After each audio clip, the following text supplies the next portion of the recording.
ओम शांति। 30 नवंबर 2023। बाबा के महावाक्य। मीठे बच्चे, तुम्हें रूहानी पंडावन यात्रा करनी और करानी है। याद ही तुम्हारी यात्रा है। याद करते रहो तो खुशी का पारा चढ़े। प्रश्न। निराकारी दुनिया में जाते ही कौन से संस्कार समाप्त हो जाते और कौन से संस्कार रह जाते हैं? उत्तर। वहां नॉलेज के संस्कार समाप्त हो जाते, प्रारब्ध के संस्कार रह जाते हैं। जिन संस्कारों के आधार पर तुम बच्चे सतयुग में प्रारब्ध भोगते हो, वहां फिर पढ़ाई का व पुरुषार्थ का संस्कार नहीं रहता है। प्रारब्ध मिल गई, फिर ज्ञान खत्म हो जाता है। गीत। रात के राही थक मत जाना। ओम शांति। यहाँ सम्मुख शिव भगवान वाच है। गीता में दिखाते हैं श्री कृष्ण भगवान वाच, परंतु श्री कृष्ण तो उस नाम रूप से सम्मुख हो न सके। यह तो सम्मुख कहते हैं निराकार भगवान वाच। श्री कृष्ण वाच कहे तो वह संस्कार हो जाता है। जो भी वेद शास्त्र आदि सुनाते हैं, वह ऐसे नहीं कहेंगे कि भगवान वाच, क्योंकि वह साधु संत महात्मा आदि सब साकार में बैठे हैं। और फिर बाप कहते हैं, हे रूहानी राही। रूहानी बाप जरूर रूहों को ही कहेंगे कि बच्चे थक मत जाना। यात्रा पर कई थक जाते हैं तो फिर वापस आ जाते हैं। वह है जिस्मानी यात्रा। भिन्न भिन्न मंदिरों में जिस्मानी तीर्थ यात्रा करने जाते हैं। कोई शिव के मंदिर में जाते हैं, वहां सब जिस्मानी चित्र रखे हैं भक्ति मार्ग के। यह तो सुप्रीम रूह परमपिता परमात्मा आत्माओं को कहते हैं कि हे बच्चे, अब मुझ एक के साथ बुद्धि का योग लगाओ और ज्ञान भी देते हैं। तीर्थों पर जाते हैं तो वहां भी ब्राह्मण लोग बैठे हैं, कथा कीर्तन करते हैं। तुम्हारी तो एक ही सत्य नारायण की कथा है, नर से नारायण बनने की। तुम जानते हो, पहले स्वीट होम में जाएंगे, फिर विष्णुपुरी में आएंगे। इस समय तुम हो ब्रह्मापुरी में। इसको पियरगर कहा जाता है। तुमको जेवर आदि कुछ नहीं है, क्योंकि तुम पियर घर में हो। तुम जानते हो, ससुर घर में हमको अपार सुख मिलने हैं। यहाँ कलयुगी ससुर घर में तो अपार दुख हैं। तुमको तो जाना है उस पार सुख धाम में। यहाँ से ट्रांसफर होना है। बाप सभी को नैनों पर बिठा कर ले जाते हैं। दिखाते हैं ना, श्री कृष्ण का बाप उनको टोकरी में बिठाकर उस पार ले गया। तो यह बेहद का बाप तुम बच्चों को उस पार ससुर घर ले जाते हैं। पहले अपने निराकारी घर में ले जाएंगे, फिर ससुर घर भेज देंगे। तो वहां यह सब पियर घर, ससुर घर की बातें भूल जाएंगी। वह है निराकारी पियर घर। वहां यह नॉलेज भूल जाती है। नॉलेज के संस्कार निकल जाते हैं, बाकी प्रारब्ध के संस्कार रह जाते हैं। फिर तुम बच्चों को प्रारब्ध ही ध्यान में रहती है। प्रारब्ध अनुसार जाकर सुख के जन्म लेंगे। सुख धाम जाना है। प्रारब्ध मिल गई, फिर ज्ञान खत्म। तुम जानते हो प्रारब्ध में हमारी फिर वही एक्ट चलेगी। तुम्हारे संस्कार ही प्रारब्ध के हो जाएंगे। अभी हैं पुरुषार्थ के संस्कार। ऐसे नहीं कि पुरुषार्थ और प्रारब्ध दोनों संस्कार वहां रहेंगे। नहीं, वहां यह ज्ञान नहीं रहता। तो यह तुम्हारी रूहानी यात्रा है। तुम्हारा चीफ पंडा है बाप। यूं तो तुम भी रूहानी पंडे बन जाते हो। सबको साथ में ले जाते हो। वह है जिस्मानी पंडे, तुम हो रूहानी पंडे। वह लोग अमरनाथ पर बड़े धूमधाम से जाते हैं। झुंड के झुंड खास अमरनाथ पर बहुत धूमधाम से जाते हैं। बाबा ने देखा है कितने साधु संत बाजे गाजे ले जाते हैं।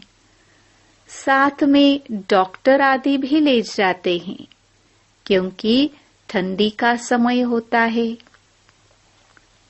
कई बीमार पड़ जाते हैं। तुम्हारी यात्रा तो बहुत सहज है।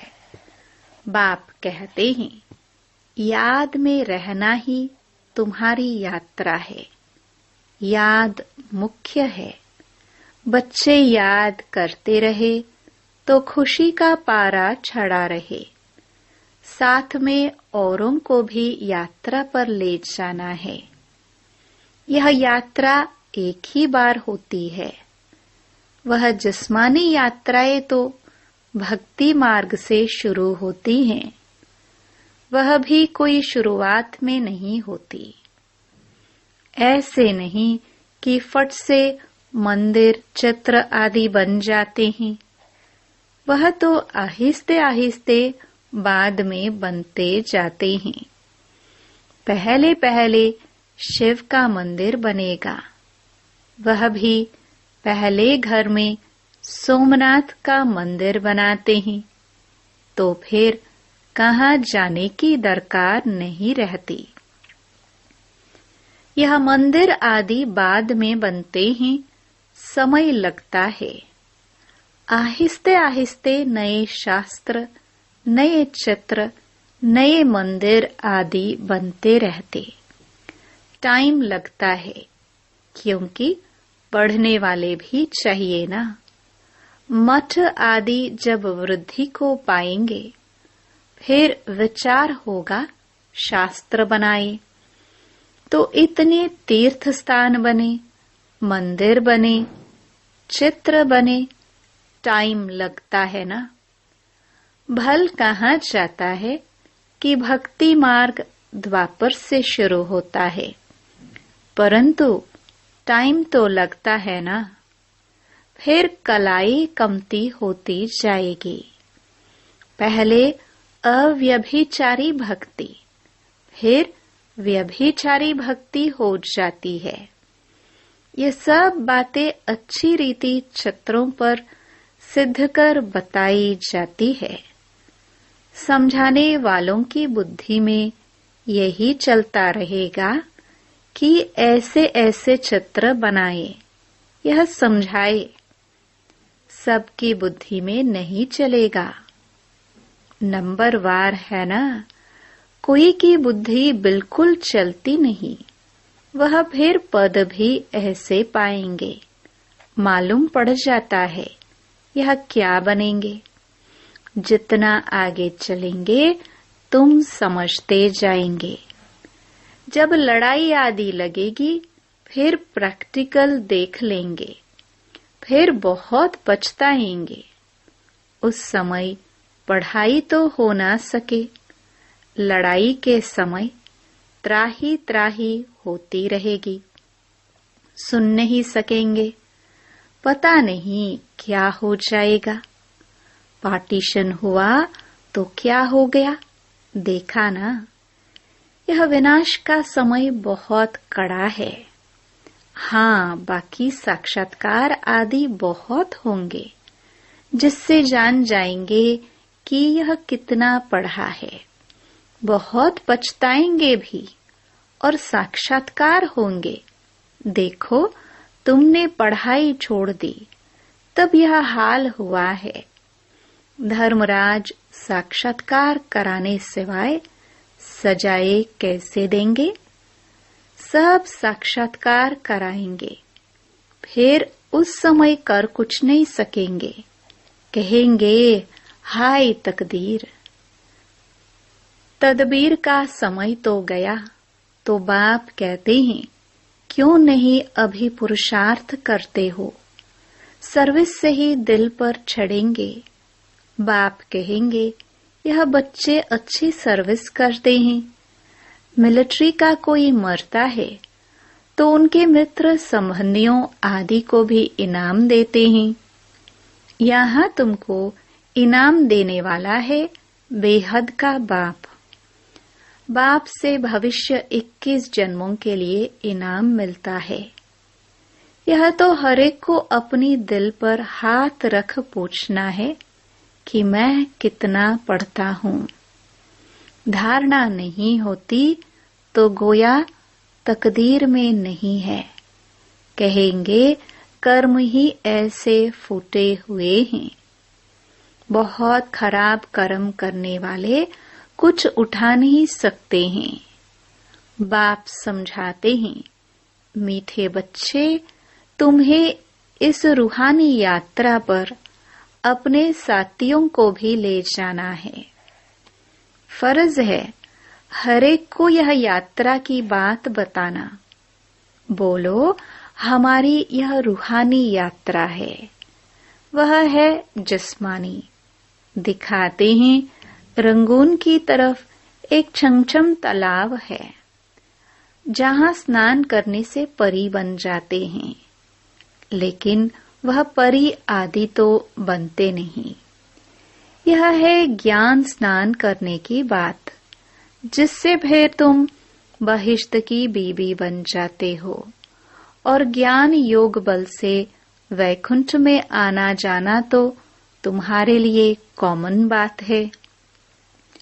और ही तुमको रोका जाता है, घड़ी घड़ी ध्यान में नहीं जाओ, आदत पड़ जाएगी। तो यह ज्ञान मान सरोवर है। परमपिता परमात्मा आकर इस मनुष्य तन द्वारा ज्ञान सुनाते हैं। इसलिए इनको मान सरोवर कहा जाता है। मान सरोवर अक्षर सागर से निकला है। ज्ञान सागर में ज्ञान स्नान करना तो बहुत अच्छा है। बहिश्त की बीवी को महारानी कहा जाता है। बाप कहेंगे तुम भी बहिश्त के मालिक बनो।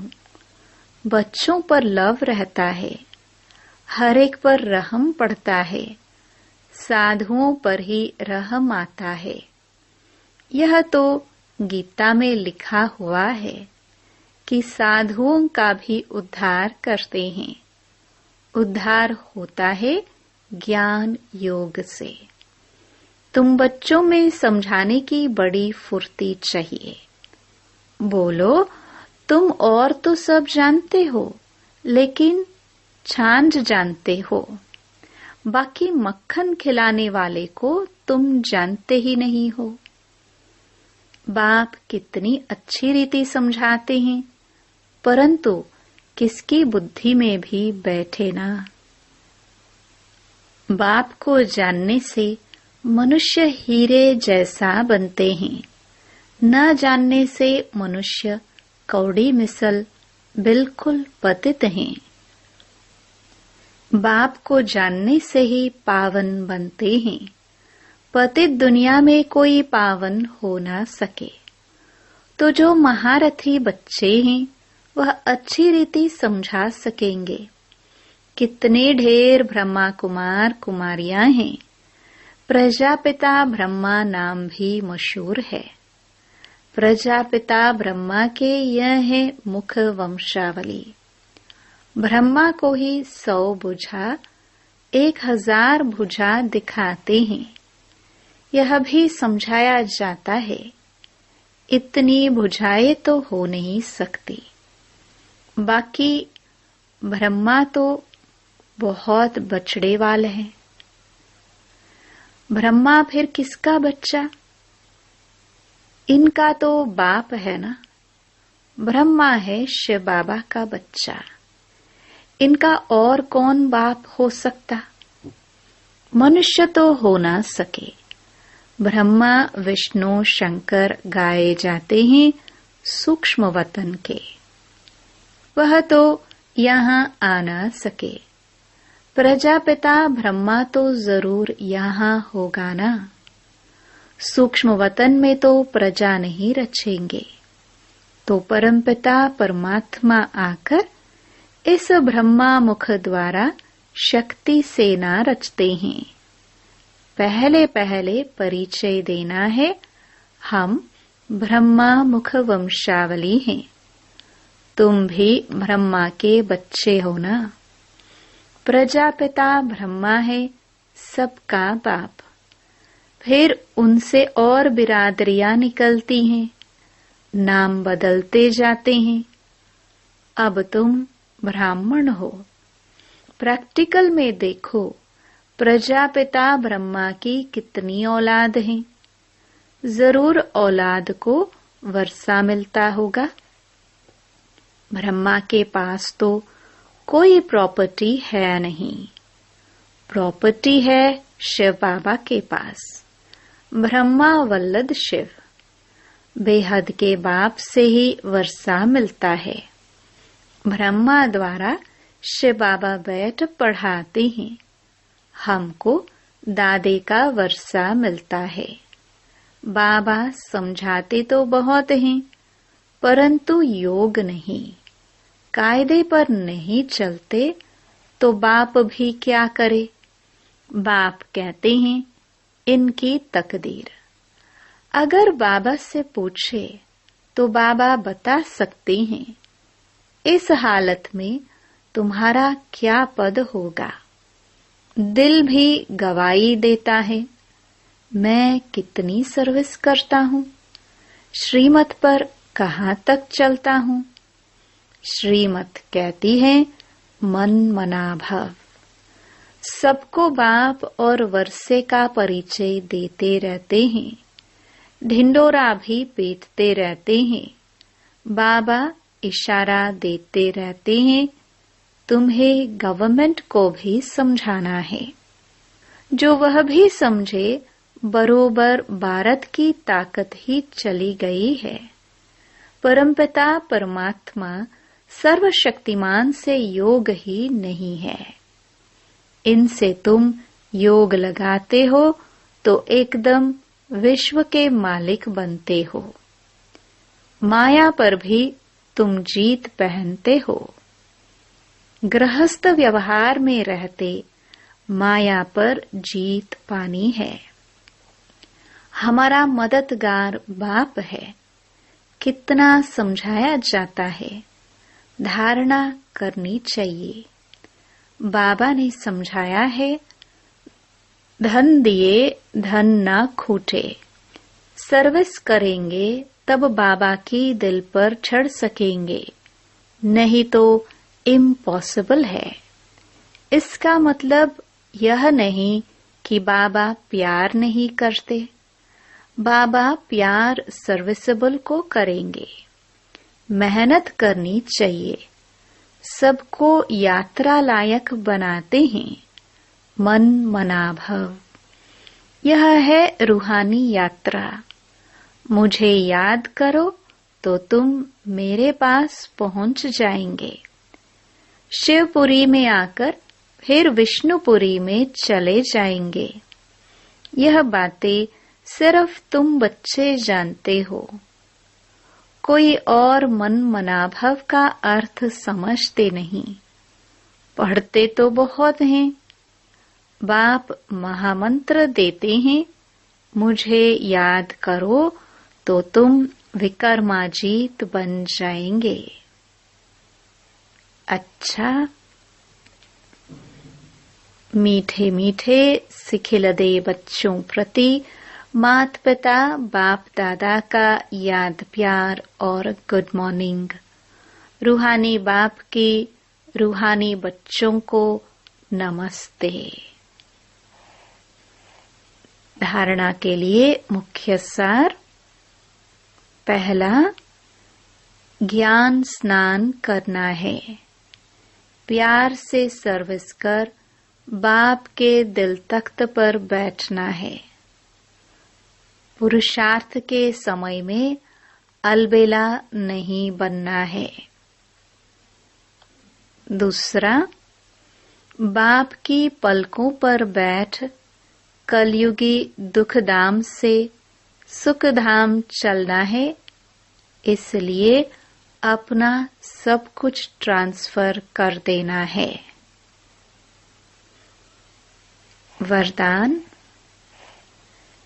जीवन में दिव्य गुणों के फूलों की फुलवाड़ी द्वारा खुशहाली का अनुभव करने वाले एवर हैप्पी भव। सदा खुशहाल अर्थात भरपूर संपन्न। पहले कांटों के जंगल में जीवन थी, अभी फूलों की खुशहाली में आ गए। सदा जीवन में दिव्य गुणों के फूलों की फुलवाड़ी लगी हुई है। इसलिए जो भी आपके संपर्क में आएगा उसे दिव्य गुणों के फूलों की खुशबू आती रहेगी और खुशहाली देख करके खुश होंगे, शक्ति का अनुभव करेंगे। खुशहाली औरों को भी शक्तिशाली बनाती और खुशी में लाती है। इसलिए आप कहते हो कि हम एवर हैप्पी है। स्लोगन। मास्टर सर्वशक्तिमान वह हैं जो माया के बुदबुदों से डरने के बजाय उनसे खेलने वाले हैं। ओम शांति।